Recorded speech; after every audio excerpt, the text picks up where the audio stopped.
Դեկտեմբերի 6-ին գողության դեպք է տեղի ունեցել Լոռու մարզում։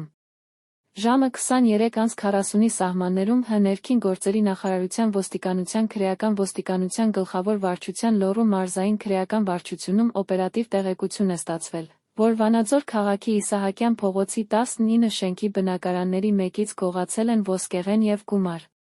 Դեպքի վայր է մեկնել Լոռու մարզային վարչության օպերատիվ խումբը,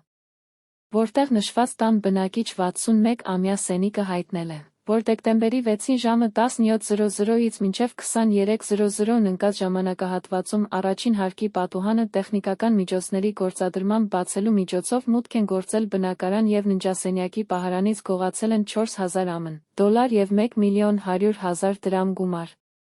Լոռու մարզային քրեական վարչության ծառայողների կողմից ձեռնարկվում են միջոցառումներ՝ հանցագործությունը բացահայտելու և գողոնը հայտնաբերելու ուղղությամբ։